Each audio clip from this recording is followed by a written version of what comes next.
Holidays nale, adu namma GT Holidays da. GT Holidays, South India's #1 travel brand. You know you are special when you're with GT Holidays. Visit India's first underwater tunnel aquarium at VGP Marine Kingdom, Chennai. மாண்புமிகு பேரவை தலைவர் அவர்களே, எங்கள் உணர்வோடும் உயிரோடும் கலந்துவிட்ட அன்னை தமிழ் மொழிக்கு இனிய வணக்கம்.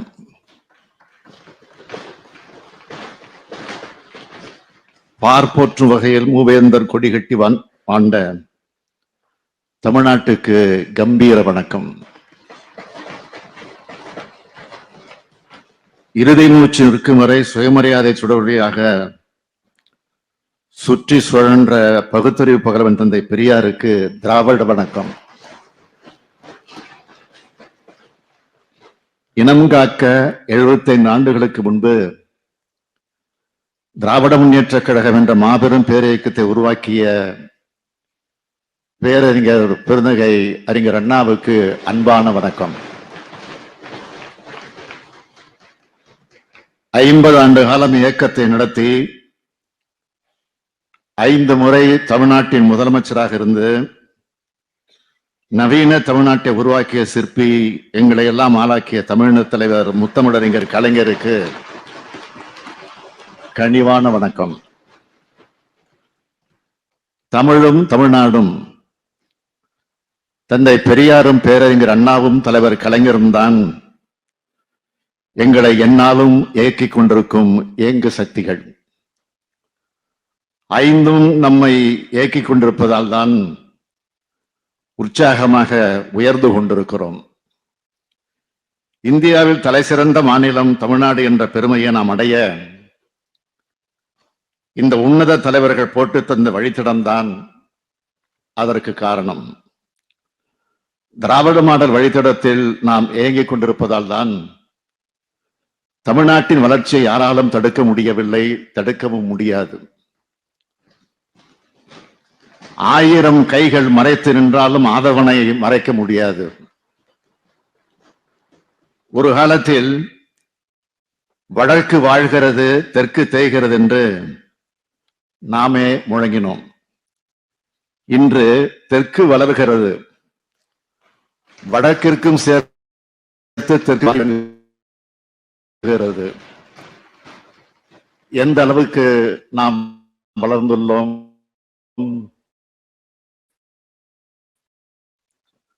இத்தகைய தகுதி திராவிட இயக்கத்தினால்தான். ஆட்சி என்பது வெறும் அதிகாரம் அல்ல, கொள்கையை செயல்படுத்தும் களம் என்று மாற்றி காட்டியவர்கள் தான் பேரறிஞர் அண்ணாவும் முத்தமிழறிஞர் கலைஞரும். இன்னாருக்கு மட்டுமே இன்னது என்பதை மாற்றி எல்லாருக்கும் எல்லாம் என்ற கருத்திகளை அரசியல் களத்தில் விதைத்தார் பேரறிஞர் அண்ணாவும் முத்தமிழறிஞர் கலைஞரும். அதே கோட்பாட்டை இன்றைய நவீனகால சிந்தனைகளோடு இணைத்து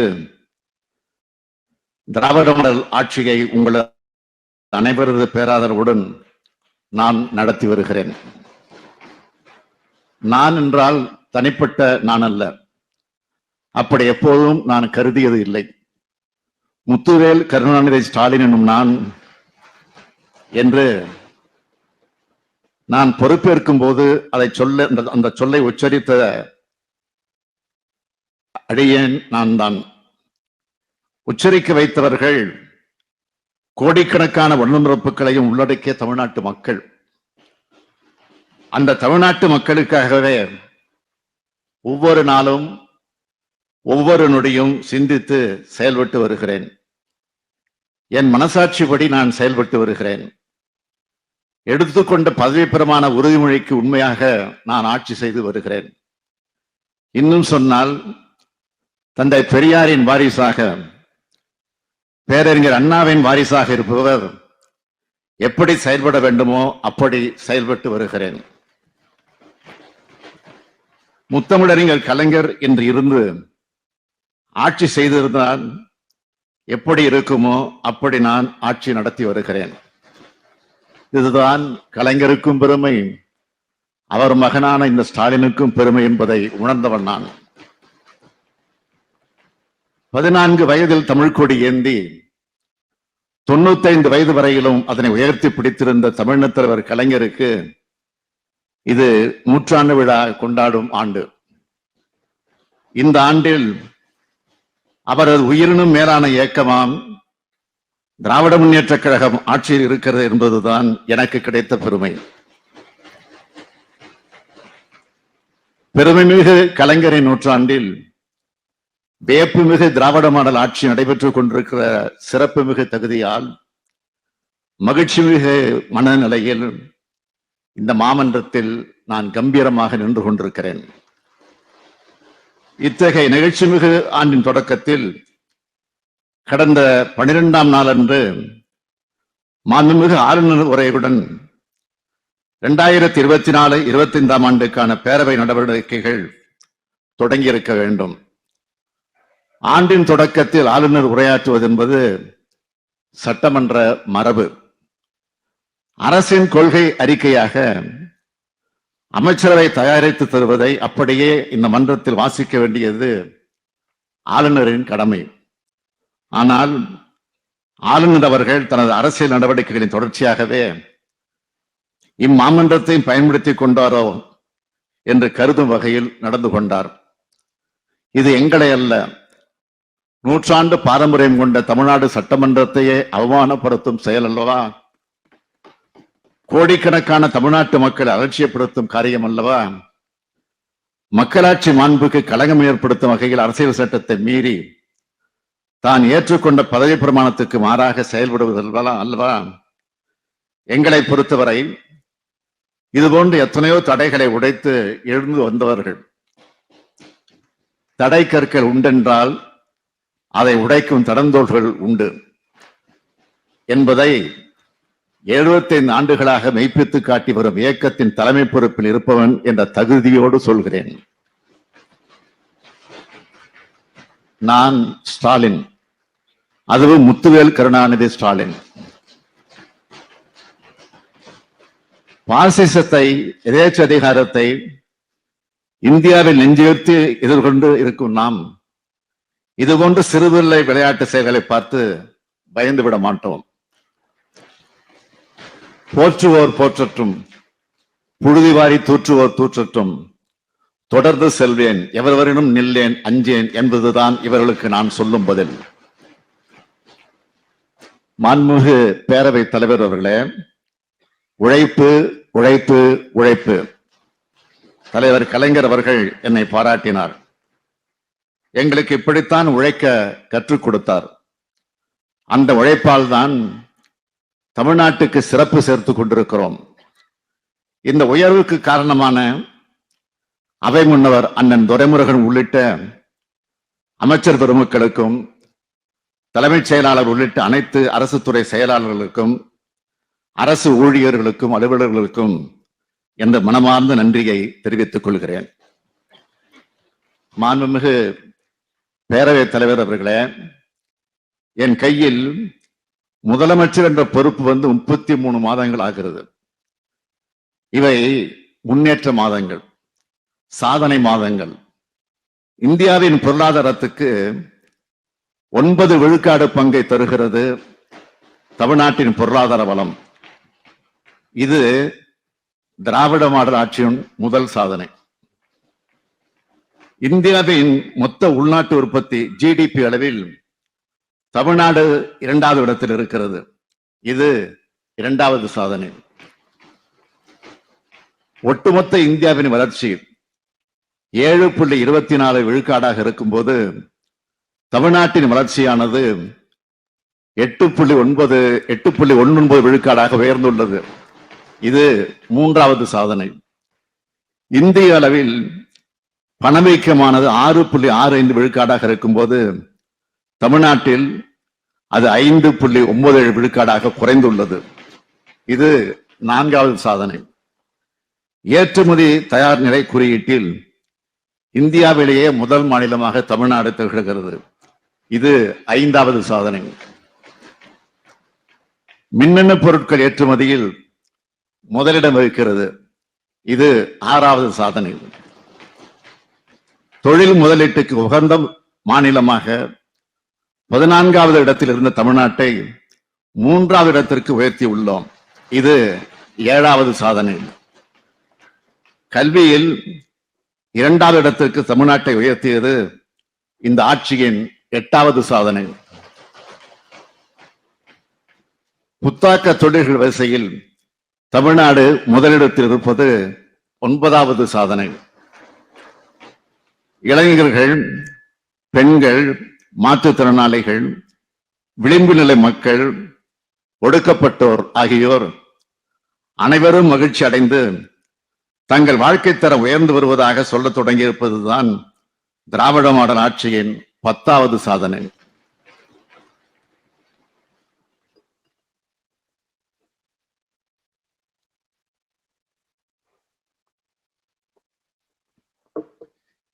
இந்த 10 மட்டுமல்ல, இந்தியாவின் தென் மூலையில் ஒரு ஆட்சி நடக்கிறது.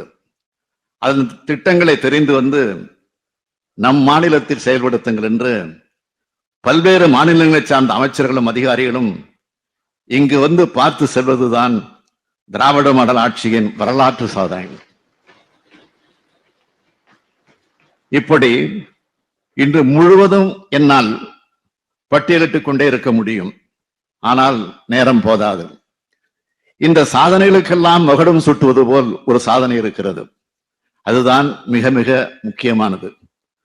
நமது ஆட்சியில் தமிழ்நாடு அனைத்து வகையிலும் வளர்ந்து வருவதை பார்த்து நம் இன எதிரிகளுக்கு பொறாமையும் கோபமும் வருகிறது அல்லவா? அதுதான் திராவிட மாடல் ஆட்சியின் மாபெரும் சாதனை என்பதை பெருமையுடன் இந்த அவையில் பதிவு செய்ய விரும்புகிறேன். ஆதிக்க குவியலை அகற்றுவதும் அடிமை பள்ளத்தை நிரப்புவதும் இவர்களது கோபத்துக்கு காரணம். அந்த கோபத்தை ஒவ்வொருவரும் ஒவ்வொரு வகையில் காட்டுகிறார்கள். அரசியல் சட்ட பதவியில் இருக்கும் ஆளுநரும் அதற்கு விதிவிலக்கல்ல. அதற்கு நாம் அமைதியாக இருக்க முடியாது. நாட்காட்டியில் நகரும் ஒவ்வொரு நாளும் நாட்டு மக்களுக்கு நன்மை செய்யும் நாளாக அமைய வேண்டும் என்பதில் உறுதியாக இருக்கிறோம். ஒவ்வொரு முறை நான் கையெழுத்து போடும் போதும் இதனால் பயன்பெறப் போகும் லட்சக்கணக்கான மக்களின் முகங்களை பார்க்கிறேன். சில திட்டங்களின் பெயரை சொல்லி இதன் மூலமாக எத்தனை லட்சம் பேர் பயனடைந்திருக்கிறார்கள் என்று எனது செயலாளரிடம் கேட்டேன். அவர்களின் பதில் எனக்கு மகிழ்ச்சி அளித்தது. மாதந்தோறும் 1000 ரூபாயை கலைஞர் மகளிர் உரிமை தொகையாக 1,15,16,292 மகளிர் பெறுகிறார்கள். விடியல் பேருந்து பயண திட்டம் மூலமாக 445 கோடி முறை பயணித்து பெண்கள் பயனடைந்து வருகிறார்கள். மக்களை தேடி மருத்துவம் திட்டத்தால் பயனடைந்தவர்கள் 1 கோடி பேர். முதலமைச்சரின் காலை உணவு திட்டத்தில் 16 லட்சம் பிள்ளைகள் வயிறார உணவு உண்கிறார்கள். நகைக்கடன் தள்ளுபடி பெற்றவர்கள் 13,12,000 பேர். கூட்டுறவு கடன் தள்ளுபடி பெற்றவர்கள் 1 லட்சம் பேர்.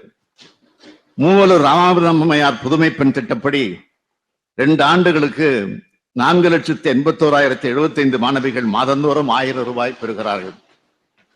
நான் முதல்வன் திட்டத்தில் 2 ஆண்டுகளில் 28 லட்சம் இளைஞர்கள் பயனடைந்துள்ளார்கள். இல்லந்தடி கல்வி திட்டத்தில் 24,86,000 பள்ளி பிள்ளைகள் பயனடைந்திருக்கிறார்கள். 62,40,000 குடும்பங்கள் புதிய குடிநீர் இணைப்பை பெற்றுள்ளது. 2 லட்சம் உழவர்கள் புதிய மின் இணைப்பு பெற்றுள்ளார்கள். உயர்த்தப்பட்ட ஓய்வூதியத்தை 30 லட்சம் முதியோர் மாதந்தோறும் பெறுகிறார்கள். உயர்த்தப்பட்ட ஓய்வூதியத்தை 5 லட்சம் மாற்றுத்திறனாளிகள் மாதந்தோறும் பெறுகிறார்கள். கலைஞரின் அனைத்து கிராம ஒருங்கிணைந்த வேளாண் வளர்ச்சி திட்டத்தால் பயனடைந்தவர்கள் 42,33,000 பேர். முதலமைச்சரின் ஒருங்கிணைந்த மருத்துவ காப்பீடு தொகை உயர்ந்த பிறகு பயன்பெற்றவர்கள் 20,55,000 பேர். மீன்பிடி கால உதவித்தொகை பெற்றவர்கள் 4,86,000 பேர். மீன்பிடி இல்லாத கால உதவித்தொகை பெற்றவர்கள் 5,15,000 பேர். நம்மை காக்கும் 48 திட்டத்தால் பயனடைந்தவர்கள் 2 லட்சம் பேர். முதல்வரின் முகவரி திட்டத்தினால் பயனடைந்தவர்கள் 19,69,000 பேர். மக்களுடன் முதல்வர் திட்டத்தின் மூலமாக பலனடைந்தவர்கள் 3,40,000 மனுக்களுக்கு தீர்வு காணப்பட்டுள்ளது. சமீபத்தில் ஏற்பட்ட மழை வெள்ளம் காரணமாக பாதிக்கப்பட்ட 45 லட்சம் குடும்பங்களுக்கு 6,000, 1,000 என நிவாரணத் தொகை வழங்கியிருக்கிறோம். அது மட்டுமல்ல, இந்த 33 மாதங்களில் பல்வேறு மாவட்டங்களில் நடைபெற்ற அரசு நிகழ்ச்சிகளில் பங்கேற்று 6,569 கோடியே 75 லட்சம் ரூபாய் மதிப்பிலான உதவிகளை லட்சக்கணக்கான மக்களுக்கு வழங்கியுள்ளேன். இப்படி தமிழ்நாட்டின் ஒவ்வொரு இல்லந்தோறும் உதவி செய்து வரும் ஆட்சிதான் திராவிட முன்னேற்ற கழக ஆட்சி. ஒவ்வொரு தனி மனிதனின் கோரிக்கையும் கேட்டு நிறைவேற்றி கொடுக்கும் ஆட்சி இது. இவையெல்லாம் வெறும் எண்ணிக்கை அல்ல, இவையெல்லாம் திராவிட மாடல் ஆட்சியின் எண்ணங்கள். தமிழ்நாட்டில் சமூக சீர்திருத்த ஆட்சி நடைபெற்று வருவதன் அடையாளங்கள். மகளிருக்கு உரிமை தொகை, விடியல் பேருந்து திட்டத்தின் மூலமாக பெண்ணினத்தின் பொருளாதார சமூக நிலை உயர்கிறது. தன்னம்பிக்கையும் தற்சார்பு நிலையும் அவர்கள் அடைகிறார்கள். பெண்களின் சமூக பங்களிப்பு 40 விழுக்காட்டிலிருந்து 65 விழுக்காடாக உயர்ந்து விட்டது. உயர்கல்வி பெற வரக்கூடிய அரசு பள்ளி மாணவியருக்கு உதவித்தொகை தருவதன் மூலமாக 34 விழுக்காடு மாணவிகள் அதிகமாக கல்லூரிகளை நோக்கி வந்துள்ளார்கள். நான் முதல்வன் திட்டத்தின் மூலமாக உயர் நிறுவன வேலைகளில் சேருவதற்கு இளைஞர்கள் தகுதி பெற்று விட்டார்கள். பன்னாட்டு செஸ் ஒலிம்பியாட், கேலோ இந்தியா போட்டிகளை நடத்தியதன் மூலமாக விளையாட்டு ஆர்வம் அதிகமாகிவிட்டது. அனைத்து சாதியினரும் அர்ச்சகராக்கப்பட்டு வருவதன் மூலமாக கற்பகிரகத்தில் சமத்துவம் நுழைய தொடங்கிவிட்டது. பொருளாதார வளர்ச்சி மட்டுமல்ல, சமூக முன்னேற்றத்தையும் சேர்த்து கொடுத்து வருகிறோம். சமூக நீதி, சமத்துவம், சுயமரியாதை, மொழிப்பற்று, இன உரிமை, மாநில சுயாட்சி ஆகிய கருத்தியலின் அடித்தளத்தில் அனைத்து துறை வளர்ச்சி, அனைத்து சமூக வளர்ச்சி, அனைத்து மாவட்ட வளர்ச்சி என்பதை உள்ளடக்கி எல்லாருக்கும் எல்லாம் என்ற திராவிட மாடல் கொள்கையை உருவாக்கி அதன் தடத்தில் திராவிட முன்னேற்ற கழகத்தின் ஆட்சியானது செயல்பட்டு வருகிறது. அதனால்தான் இந்தியாவின் முன்னணி பத்திரிகைகள் மட்டுமல்ல, உலகளாவிய பத்திரிகைகளை கவனத்தை ஈர்த்து அவர்களது பாராட்டை பெறும் அரசாக கழக அரசு இயங்கி வருகிறது. தமிழ்நாட்டின் தொழில் வளர்ச்சியை நியூயார்க் டைம்ஸ் பத்திரிகை முதல் பக்கத்தில் பாராட்டியுள்ளது. 2015ஆம் ஆண்டு அதிமுக ஆட்சியில் ஏற்பட்ட வெள்ள பாதிப்பை விட 2023ஆம் ஆண்டு திமுக ஆட்சி சிறப்பாக கையாண்டது என்று தி இந்து ஆங்கில நாளேடு பாராட்டியது. பசுமை சுற்றுச்சூழல் திட்டங்களை சிறப்பாக கையாண்டு வருவதாக தி நியூ இந்தியன் எக்ஸ்பிரஸ் புகழ்ந்துள்ளது. புத்தாக்க நிறுவனங்கள் மூலமாக பெஸ்ட் பெர்ஃபார்மன்ஸ் செய்கிறது தமிழ்நாடு என்று டைம்ஸ் ஆஃப் இந்தியா சொல்கிறது. மிக்ஜாம் புயலின் போது அரசு இயந்திரம் துரிதமாக செயல்பட்டதை டெக்கான் கிரானிக்கல் பாராட்டியது. காலை உணவு திட்டத்தை பாராட்டிய தினத்தந்தி நாளிதழ் அன்று காமராசர், இன்று மு.க. ஸ்டாலின் என்று தலையங்கள் தீட்டியது. மக்களை தேடி வரும் அரசு என்று பாராட்டியது தினகரன். முதலீட்டாளர்கள் மாநாட்டை பாராட்டியது தலையங்கம் தீட்டி இருக்கிறது தினமணி. கேலோ இந்தியா சாதித்து காட்டிய தமிழ்நாடு என்று எழுதியது இந்து தமிழ் திசை. இப்படி முன்னணி பத்திரிகைகள் பாராட்டி இருக்கின்றன. மாண்புமிகு பேரவைத் தலைவர் அவர்களே, இவை அனைத்தும் கடுமையான நிதி நெருக்கடிக்கு இடையிலே சாதிக்கப்பட்டவை. மாநிலங்களவை மாற்றாந்தாய் மனப்பான்மையோடு நடத்தும் ஒன்றிய அரசின் தவறான கொள்கைகளை நான் அதிகம் விவரிக்க தேவையில்லை, விரும்பவும் இல்லை. மாநில முதலமைச்சர்களே டெல்லிக்கு வந்து போராட்டம் நடத்தும் அவலத்தை பார்க்கிறோம்.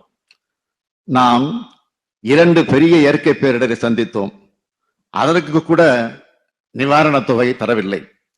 30/6/2022 முதல் ஜிஎஸ்டி இழப்பீட்டுத் தொகையை நிறுத்திவிட்டார்கள். இதனால் தமிழ்நாட்டுக்கு ஆண்டுக்கு 20,000 கோடி ரூபாய் இழப்பு. எதிர்க்கட்சிகள் ஆளும் மாநிலங்களுக்கு புதிய சிறப்பு திட்டங்களை தருவதில்லை. தமிழ்நாட்டுக்காக அறிவிக்கப்பட்ட ஒரே ஒரு எய்ம்ஸ் மருத்துவமனையின் சோக கதையை விவரிக்க வார்த்தைகளே இல்லை. மாண்புமிகு பேரவைத் தலைவர் அவர்களே, மாண்புமிகு எதிர்க்கட்சி தலைவர் அவர்கள் மெட்ரோ ரயில் பணிகள் தொடர்பாக ஒரு கேள்வியை எழுப்பியிருந்தார். மெட்ரோ ரயில் வேண்டாம் என்று கூறி மோனோ ரயிலுக்கு கொடிபிடித்தவர்கள் இன்று மெட்ரோ ரயிலுக்கு வந்திருப்பதில் நான் உள்ளபடியே மகிழ்ச்சி அடைகிறேன். மெட்ரோ ரயில் 2ஆம் கட்ட பணிகளுக்கு உங்களது ஆட்சி காலத்தில் அடிக்கல் நாட்டப்பட்டிருந்தாலும் அதனை செயல்படுத்துவதற்கு நீங்கள் ஆட்சியில் இருந்த வரை முனைப்பு காட்டவில்லை. எங்களது ஆட்சி பொறுப்பேற்ற பிறகுதான் பணி ஆணைகள் வழங்கப்பட்டது, ஒப்பந்தங்கள் போடப்பட்டது, அனைத்து பணிகளும் தொடங்கப்பட்டது. நான் முதலமைச்சராக பொறுப்பேற்றது முதல் பிரதமரை சந்திக்கும் போதெல்லாம் மெட்ரோ ரயில் பணிகளுக்கான நிதி தொடர்பான கோரிக்கைகளை வைக்கிறேன். 6 நாட்களுக்கு முன்பு கூட பிரதமருக்கு இது தொடர்பாக கடிதம் எழுதியிருக்கிறேன். இதற்கான ஒன்றிய அரசு நிதியை இதுவரை தராததால் இந்த முழு தொகையையும் மாநில அரசின் நிதியிலிருந்தும் மாநில அரசு வழங்கும் கடனிலிருந்து மட்டுமே இதுவரை செலவிடப்பட்டுள்ளது.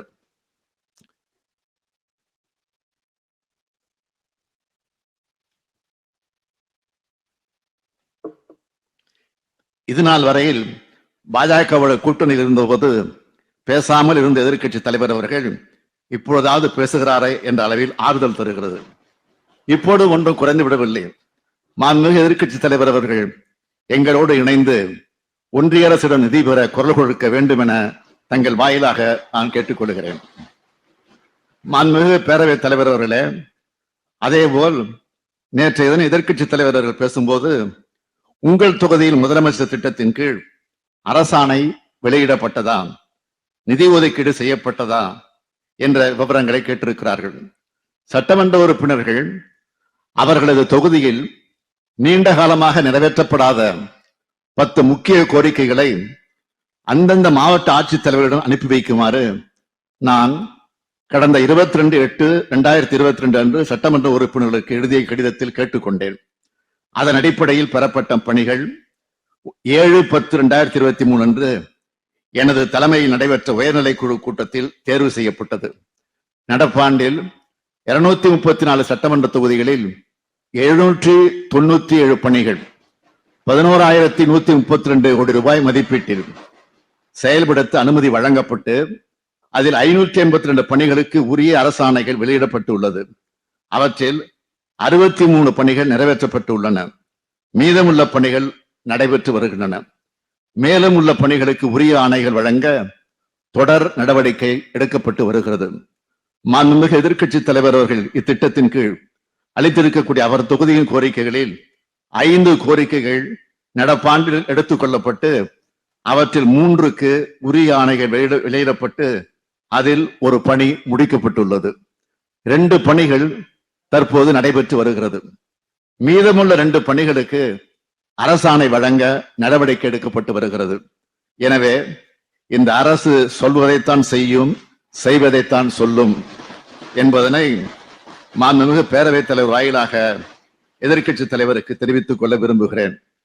மாண்புமிகு பேரவைத் தலைவர் அவர்களே, மனிதநேய மக்கள் கட்சியின் தலைவர் பாபநாசம் தொகுதியினுடைய சட்டமன்ற உறுப்பினர் அன்புக்குரிய சகோதரர் முனைவர் ஜவஹர்லா அவர்கள் ஆதி திராவிடர், பிற்படுத்தப்பட்டோர், மிகவும் பிற்படுத்தப்பட்டோர் மற்றும் சீர்மரபினர் சமூகத்தைச் சார்ந்த மக்கள் இஸ்லாத்தை தழுவினால் அவர்களுக்கு பிற்படுத்தப்பட்டோருக்கான இடஒதுக்கீடு வழங்கப்படுவதில்லை.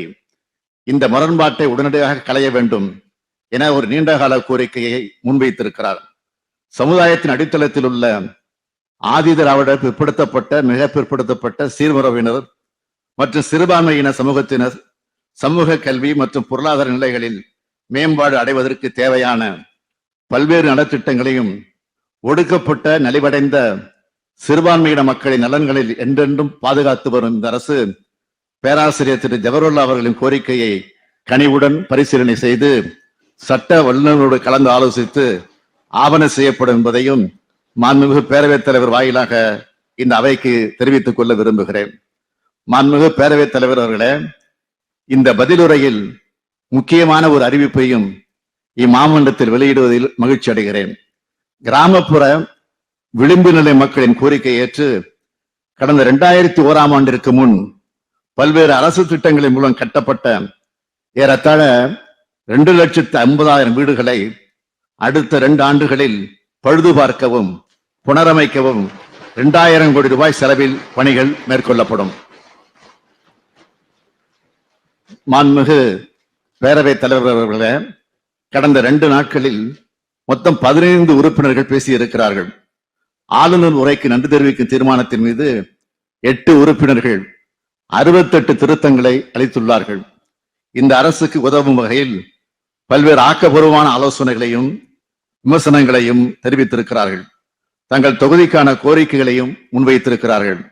அவை உரிய அமைச்சர்களுக்கும் அதிகாரிகளுக்கு அனுப்பி வைக்கப்பட்டு இருக்கிறது. உங்களது ஆலோசனைகளை கருத்திலே கொண்டு உங்கள் நியாயமான கோரிக்கைகளை நமது அரசு உறுதியாக நிறைவேற்றி தரும். எனவே இந்த விளக்கத்தை ஏற்றுக்கொண்டு தங்களது திருத்தங்களை திரும்பப் பெற்றுக் கொண்டு ஆளுநர் உரைக்கு நன்றி தெரிவிக்கும் தீர்மானத்தை நிறைவேற்றி தர வேண்டும் என்று கேட்டுக்கொண்டு எனது உரையை நிறைவு செய்கிறேன். வாழ்க தமிழ், வெல்க தமிழ்நாடு. நன்றி, வணக்கம். Holidays nale, adu nama GT Holidays da. GT Holidays, South India's #1 travel brand. You know you are special when you're with GT Holidays. Visit India's first underwater tunnel aquarium at VGP Marine Kingdom, Chennai. மின்னம்பலம்.com தமிழின் முதல் mobile பத்திரிகை.